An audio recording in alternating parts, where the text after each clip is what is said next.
Praise the Lord. అందరికీ వందనాలు. Welcome back to the Bible reading program. Bible reading ప్రోగ్రామ్కి స్వాగతం. ఈ వీడియోలో మనం నిర్గమకాండం 3వ అధ్యాయం నేర్చుకుంటాం. అందులోని విషయాలు చూస్తాం. ఈ నిర్గమకాండం 3వ అధ్యాయంలో ఉన్న అంశములు ఏంటంటే, మండుతున్న పొద దగ్గర మోషే ఎలా ఉన్నాడు అని, దేవుడితో ఎలా మాట్లాడాడు, ఏం మాట్లాడాడు అనే విషయాలు ఈ అధ్యాయంలో చూస్తాం. తర్వాత దేవుడు తన్ను తాను ఎలా పరిచయం చేసుకోవడం అనే విషయాలు ఈ అధ్యాయంలో మనం చూస్తాం. ఫ్రెండ్స్, మర్చిపోకండి, నేను వచనం తర్వాత వచనం బైబిల్లో ఉన్నది వాక్యాన్ని చదువుతున్నాను కాబట్టి వినడానికి ప్రయత్నం చేయండి. వినడం వలన విశ్వాసం కలుగుతుంది. ఎందుకంటే దేవుని వాక్యం శక్తి కలది. అది మనకి ఎంతో దీవెన, ఆశీర్వాదం అన్నమాట. ఆత్మీయ జీవితానికి ఇది ఎంతో ఉపయోగపడుతుంది.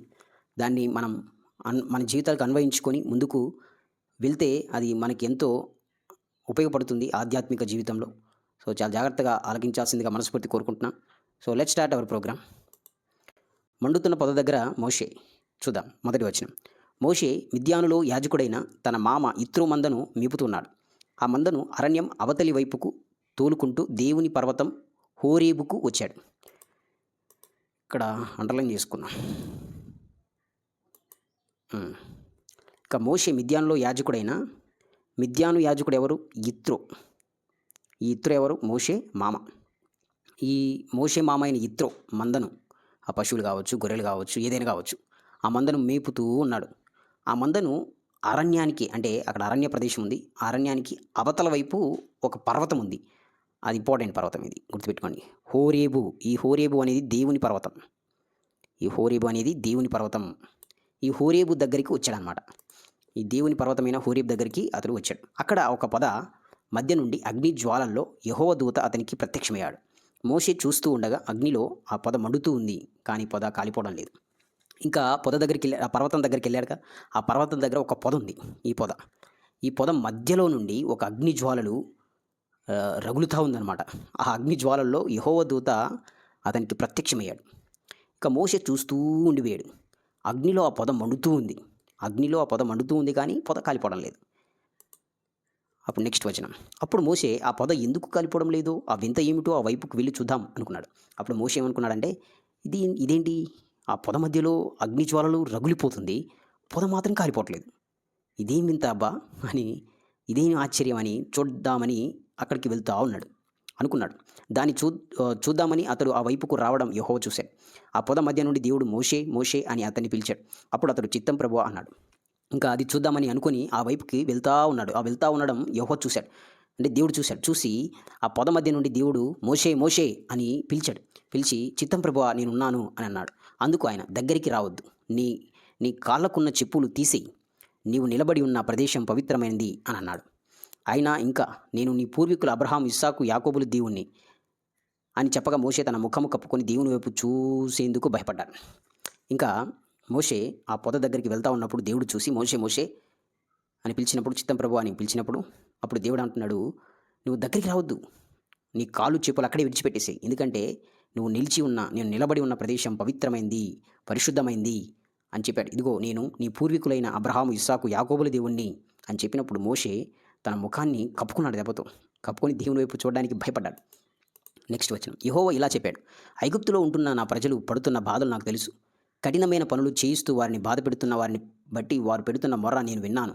వారి దుఃఖం నాకు తెలుసు. ఇదిగో ఐగుప్తులో నా ప్రజలు ఉన్నారు. ఆ ప్రజలు ఎన్నో బాధలు పడుతున్నారు, ఎన్నో కఠినమైన పనులు చేస్తూ ఉన్నారు, వారు మొర్ర పెడుతున్నారు, వారు దుఃఖపడుతున్నారు. ఇవన్నీ నేను చూశాను మోషే అని చెప్తా ఉన్నాడు మోషేతో. కనుక ఐగుప్తుల చేతిలో నుండి నా ప్రజలను విడిపించి ఆ దేశం నుండి కనానీయులు, హిత్తీయులు, అమోరీయులు, పెరిజ్జీయులు, హివ్వీయులు, యెబూసీయులు నివసిస్తున్న చాలా సారవంతమైన విశాలమైన మంచి దేశానికి వారిని నడిపించడానికి నేను దిగి వచ్చాను. అంటే దేవుడు ఎందుకు మోషే కనపడ్డాడో ఎక్స్ప్లెయిన్ చేస్తున్నాడు. ఏంటంటే, ఇదిగో మోషే, ఐగుప్తుల చేతిలో నుండి నా ప్రజలను విడిపించి ఇగో కనానీయులు, తర్వాత హిత్తీయులు, తర్వాత అమోరీయులు, తర్వాత పెరిజ్జీయులు, హివ్వీలు, యెబూసీయులు నివసిస్తున్న పాలు తేనెలు ప్రవహించే దేశం, అంటే సారవంతమైన విశాలమైన మంచి దేశాన్ని నా ప్రజలకి నేను ఇవ్వడానికే ఇప్పుడు నీతో మాట్లాడుతున్నా, అందుకే నేను ఇక్కడికి వచ్చాను అని దేవుడు మోషేతో చెప్తా ఉన్నాడు. నెక్స్ట్ వచనం. నిజంగా ఇజ్రాయేల్ ప్రజల మొరను నేను విన్నాను. ఐగుప్తులు వారి పట్ల జరిగిస్తున్న హింసాకాండను చూశాను. నిజంగా ఇజ్రాయేల్ ప్రజల మొరను నేను విన్నాను, వాళ్ళ బాధను నేను చూశాను. ఐగుప్తులు వాళ్ళని పెడుతున్న హింసాకాండను నేను చూశాను, హింస బాధను నేను చూశాను. నువ్వు సిద్ధపడు, నిన్ను ఫరో దగ్గరికి పంపిస్తాను. నువ్వు నా ప్రజలైన ఇశ్రాయేలును ఐగుప్తు నుండి బయటకు నడిపించాలి. ఇదిగో నువ్వు సిద్ధపడు, నువ్వు రెడీగా ఉండు మోషే. నిన్ను ఫరో దగ్గరికి నేను పంపిస్తాను. నువ్వు నా ప్రజలను ఇశ్రాయేలును ఐగుప్తు నుండి బయటికి నువ్వే తీసుకురావాలి, నువ్వే నడిపించాలి. వాళ్ళ చేతిలో నుండి నువ్వే బయటికి తీసుకురావాలి. నువ్వు రెడీగా ఉండు అని దేవుడు మోషేతో చెప్తా ఉన్నాడు. అప్పుడు మోషే దేవునితో, ఫరో దగ్గరికి వెళ్ళి ఇశ్రాయేలును ఐగుప్తు నుండి బయటకు నడిపించడానికి నేను ఏ పాటివాణ్ణి అని అన్నాడు. అప్పుడు మోషే ఏమంటున్నాడంటే, దేవా ప్రభువా, ఇదిగో ఫరో దగ్గరికి వెళ్ళి ఇజ్రాయెల్‌ను వాళ్ళ చేతిలో నుండి బయటికి తీసుకురావడానికి నేను ఏ పాటివాడిని, అసలు నేను సరిపోను, అసలు నా వల్ల కాదు అని అంటున్నాడు మోషే దేవునితో.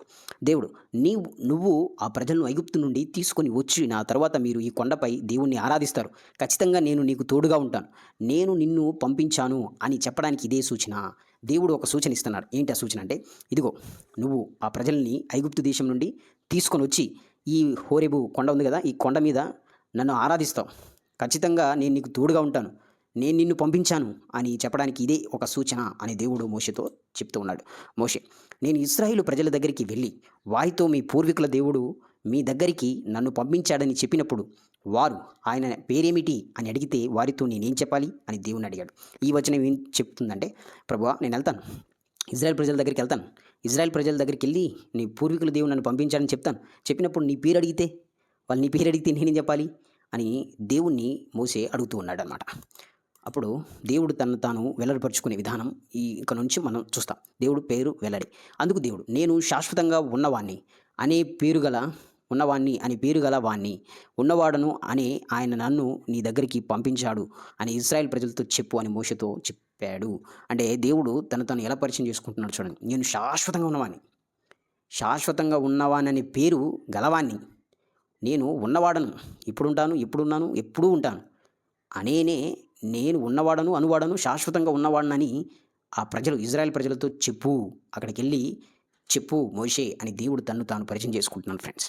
దేవుడు మోషేతో ఇంకా, మీ పూర్వీకుల దేవుడు యెహోవా అంటే అబ్రహాము, అంటే మీ పూర్వీకుల దేవుడైన యెహోవా అంటే అబ్రహాము, ఇస్సాకు, యాకోబుల దేవుడు యెహోవా మీ దగ్గరికి నన్ను పంపించాడు అని నువ్వు ఇశ్రాయేల్ ప్రజలతో చెప్పాలి. చిరకాలం నిలిచి ఉండే, తరతరాలకు జ్ఞాపకం ఉండే నా పేరు ఇదే. దేవుడు తన పేరును ఏమని చెప్పుకుంటున్నాడంటే, ఇదిగో నేను నీ పూర్వీకుల దేవుడైన యెహోవాను, అనగా అబ్రహాము, ఇస్సాకు, యాకోబుల దేవుడినే. అబ్రహాం, ఇస్సాకు, యాకోబుల దేవుడే నన్ను పంపించాడు ఇక్కడికి, నన్ను పంపించాడు అని నువ్వు వాళ్ళతో చెప్పాలి.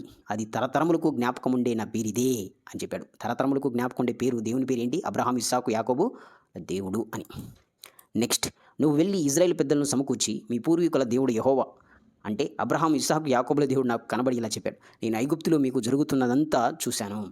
ఇదిగో నువ్వు వెళ్ళు, ఇజ్రాయేల్ పెద్దలను సమకూర్చుకో. ఇజ్రాయేల్లో పెద్దలు ఎవరెవరు ఉన్నారో వాళ్ళందరినీ సమకూర్చుకొని మీ పూర్వీకుల దేవుడు యెహోవా అంటే అబ్రహాం, ఇస్సాకు, యాకోబుల దేవుడు నాకు కనబడి ఇలా చెప్పాడు అని నువ్వు చెప్పాలి.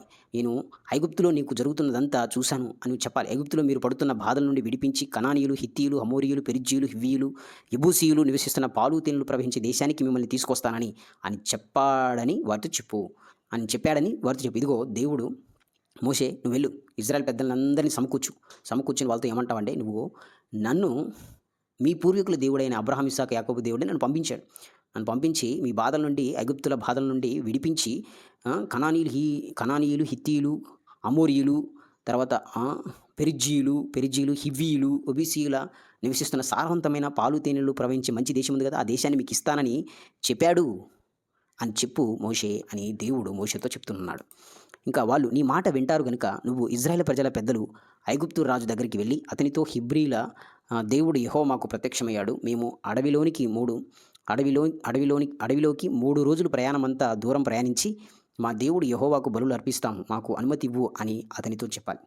ఇంకా ఇజ్రాయెల్ పెద్దలను సమకూర్చి ఇలా చెప్తావు కదా, అప్పుడు ఇజ్రాయెల్ ప్రజలందరూ నీ మాట నమ్ముతారు. నమ్మిన తర్వాత ఇజ్రాయెల్ పెద్దల్ని కొంతమంది తీసుకొని నువ్వు ఫరో దగ్గరికి వెళ్ళాలి. ఫరో దగ్గరికి వెళ్ళి, ఇదిగో మా హెబ్రీయుల దేవుడు యెహోవా మాకు ప్రత్యక్షమయ్యాడు, మాకు సెలవు ఇప్పించు, మేమందరం కలిసి మేము అరణ్య ప్రదేశంలోకి వెళ్ళి 3 రోజులు ప్రయాణం చేసి మా దేవునికి బలులు అర్పించుకోవాలి అని నువ్వు చెప్పాలి అని చెప్పాడు. ఐగుప్తు రాజు తన గొప్ప సైన్యంతో మిమ్మల్ని అడ్డగించి వెళ్ళనీయకుండా చేస్తాడని నాకు తెలుసు. ఇదిగో మోషే, నువ్వు అలా చెప్పినప్పుడు ఐగుప్తు రాజు మిమ్మల్ని పంపించడు. ఆ గొప్ప సైన్యంతో మిమ్మల్ని ఆటంకపరుస్తాడు, భంగపరుస్తాడు, మిమ్మల్ని అడ్డుకుంటాడు. అది నాకు తెలుసు. అప్పుడు నేను చేస్తాను. అయితే నేను నా చేయి చాపి ఐగుప్తు దేశంలో నేను చేయాలనుకున్న నా అద్భుత కార్యములను చూపించి అతని ప్రయత్నంలో భంగపరుస్తాను. ఆ తర్వాత అతను మిమ్మల్ని వెళ్ళనిస్తాడు. ఇదిగో నువ్వు వెళ్ళి చెప్పినప్పుడు అతను ఒప్పుకోడు, ఆటంకపడతాడు. అప్పుడు నేనేం చేస్తానంటే నా చేయి చాపి ఐగుప్తు దేశంలో నేను చేయాల్సిన అద్భుత కార్యాలు మొత్తం చేస్తాను. చేసి అతని ప్రయత్నం మొత్తం ఆటంకపరుస్తాను, భంగపరుస్తాను. అప్పుడు అతను మిమ్మల్ని పంపిస్తాడు, వెళ్ళనిస్తాడు. మీరు ఐగుప్తును విడిచి వెళ్ళే సమయంలో ఖాళీ చేతులతో వెళ్ళరు. ఎందుకంటే ప్రజల పట్ల ఐగుప్తు వారికి మంచి మనసు కలిగేలా చేస్తాను. ఇదిగో మీరు ఐగుప్తు నుండి బయటకొచ్చే లోపు మీరు ఖాళీ చేతులతో బయటికి రారు. ఎందుకంటే ఐగుప్తు ప్రజల మనసు మంచిగా నేను చేస్తాను. మీ పట్ల మంచి మనసు కలిగేలా నేను చేస్తాను అని దేవుడు మోషేతో చెప్తా ఉన్నాడు. ప్రతి స్త్రీ తన దగ్గర ఉన్న స్త్రీని, తన యజమానురాలిని వెండి, బంగారం, నగలు, దుస్తులు ఇమ్మని అడగాలి. వాటిని తీసుకొని మీ కొడుకులకు, కూతుర్లకు ధరింపజేయాలి. ఈ విధంగా మీరు ఐగుప్తు దేశ ప్రజలను కొల్లగొడతారు అని అన్నాడు. ఇక దేవుడు ఏమంటున్నాడంటే, ఇదిగో మీలో ఉన్న ప్రతి స్త్రీ తన ఇంటిలో ఉన్న స్త్రీతో, తర్వాత తన పొరుగువారైన యజమానురాలి స్త్రీలందరితో వాళ్ళ దగ్గరికెళ్ళి బంగారం, వెండిని అడగాలి. దుస్తుల్ని ఇమ్మని అడగాలి. ఆటన్నిటిని మీ కూతుర్లకి, కొడుకులకి పెట్టాలి. ఈ విధంగా ఐగుప్తులన్నీ సొమ్ము మొత్తం మీరు తీసుకుంటారు అని దేవుడు చెప్తున్నాడు. సో ఈ విషయాలు ఈ అధ్యాయంలో మనం చూస్తాం friends. Thanks to everyone. Gospel message to the world. All glory to God Elon. దేవుడు ఈ వాక్యాన్ని దీవించిన గాక. దేవుని నామానికి మహిమ కలుగును గాక. మరొక అధ్యాయంతో మరొక వీడియోలో కలుసుకుందాం. దయచేసి అందరూ ఒకసారి బైబిల్ పక్కన పెట్టుకొని వచనం తర్వాత వచనం చదువుతున్నాం కాబట్టి అండర్లైన్ చేసుకుంటూ పెన్నుతో చూసుకుంటూ వెళ్తే అది వాక్యం మంచిగా అర్థమవుతుంది. ఆ వాక్యాన్ని వినడం ఎంతో దీవెన, ఆశీర్వాదం. దేవుడు మిమ్మల్ని, మీ కుటుంబాన్ని దీవించిన గాక. దేవుని నామానికి మహిమ కలుగును గాక. ఆమేన్.